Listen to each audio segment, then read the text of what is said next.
Hello students, this is Neeraj Gupta. जहां तक accounting concepts principles का सवाल है, इस वीडियो में कंप्लीट हो रहे हैं। दो रह गए हैं, revenue recognition and verifiable objective concept. Revenue recognition का क्या मतलब है? रेवेन्यू रिकॉग्निशन का मतलब है कि हम रेवेन्यू को रिकॉग्नाइज करेंगे जब हमारी ट्रांजैक्शन हो गई, यानी कि sales. Revenue sales, service provide भी हो सकता है, क्योंकि बिकॉज हम अकाउंटिंग तो एक तरह से सेल्स के लिए भी कर रहे हैं और सर्विसेज के लिए भी कर रहे हैं। तो हमने चाहे सेल्स की है चाहे सर्विस प्रोवाइड की है, अगर वो ट्रांजैक्शन हो गई, एक तरह से ट्रांजैक्शन पूरी होने के बाद हमारे पास right to receive the payment आ गया, है ना। जब हमने पेमेंट कर दी तो हमारे पास राइट टू रिसीव पेमेंट आ गया।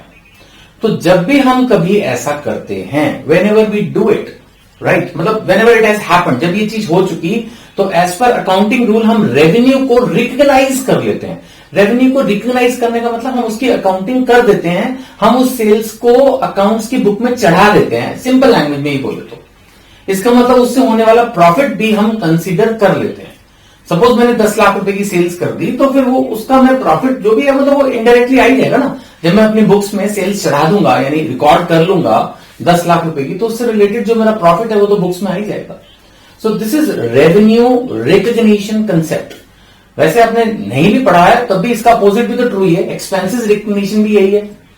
ऐसा कोई नाम नहीं है एक्सपेंसेस रिकॉग्निशन कंसेप्ट, लेकिन हम जो अक्रूवल बेसिस ऑफ अकाउंटिंग करते हैं उसके हिसाब से जब कोई खर्चा हो जाता है तो उसको भी हम रिकॉग्नाइज कर ही लेते हैं उसी वक्त ही, चाहे हमने उसको पेमेंट किया हो या नहीं किया हो। अकाउंटिंग तो ऐसे ही चलती है ना। सो रेवेन्यू रिकॉग्निशन क्या है? Revenue is recognized when right to receive the amount is established after completion of transaction. यानी जो सेल होनी थी वो हो गई, जो सर्विस देनी थी वो दे दी, काम खत्म, और अब हमारे पास right to receive the payment आ गया, तो हम उस रेवेन्यू को रिकॉग्नाइज करेंगे, right. So recognition of revenue and receipt of amount is two different aspect. कहने का मतलब है पैसा आया नहीं आया वो बात की बात। हो सकता है उल्टा भी हो कि पैसा एडवांस में आ गया हो, अभी तक हमने ट्रांजैक्शन की ही नहीं। होने को तो उल्टा भी हो सकता है ना। जो थोड़ी हमेशा ऐसा होगी सेल्स कर दी पैसा बाद में ही आएगा।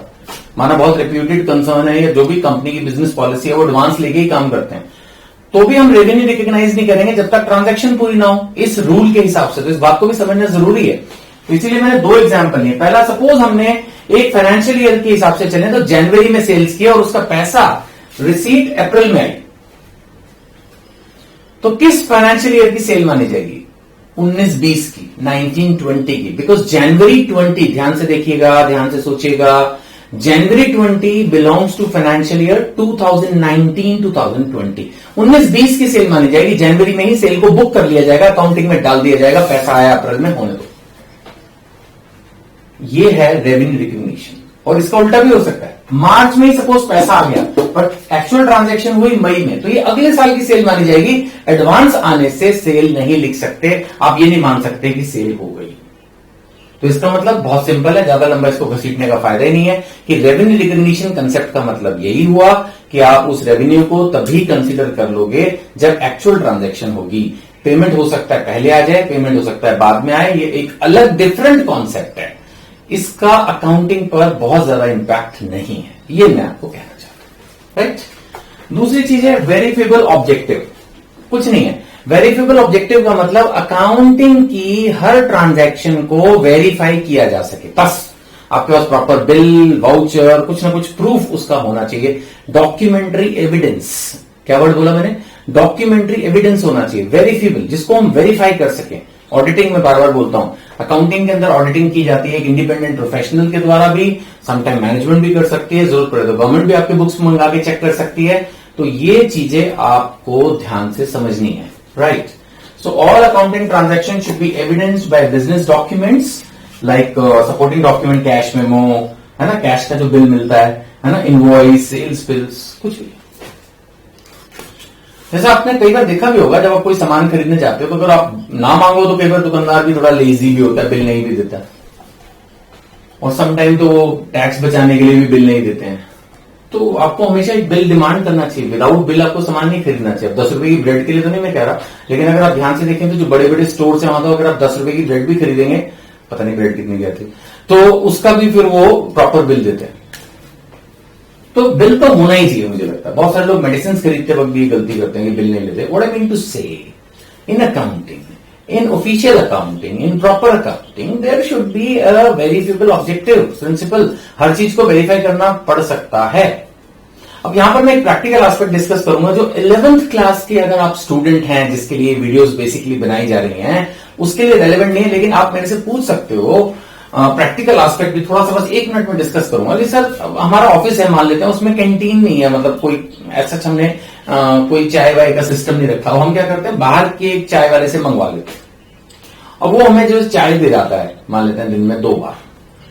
अब मान लेते हैं ऑफिस में 10 लोगों का स्टाफ है, तो वो दिन में 20-25 चाय आ ही जाती हैं। अब ये भी करीब 150-200 रुपए का रोज का बिल हो गया, महीने में 5,000 रुपए का बिल हो गया। अब इसका कहां से आप इनवॉइस लाओगे? आप सोच सकते हो ना, इसका भी इनवॉइस होता है। अब बोलोगे कैसे? एक प्लेन पेपर पे बनाना पड़ता है, उसका नाम लिखो कौन है, फोन नंबर लिखो। यस, करना पड़ता है, प्रैक्टिकल है ये। उसके अंदर लिखो कि आपने एक दिन में इतनी चाय ली, एक स्टेटमेंट बनानी पड़ेगी। आप बोलोगे तो बड़ा बोरिंग है। बोरिंग है तो बोरिंग है, बोरिंग है तो बोरिंग है, इससे कुछ मतलब नहीं है। अकाउंटिंग है ना, प्रूफ होना चाहिए। उसके ऊपर अगर वो चाय वाला एक टाइम साइन ना भी करे तो आपका अकाउंटेंट साइन करके उसको रखेगा कि मैंने इसको इतनी पेमेंट करी है, और कोशिश करो कि उसको 5,000 रुपए जो है एक बार में देके उससे receiving low. That is the proper way of accounting.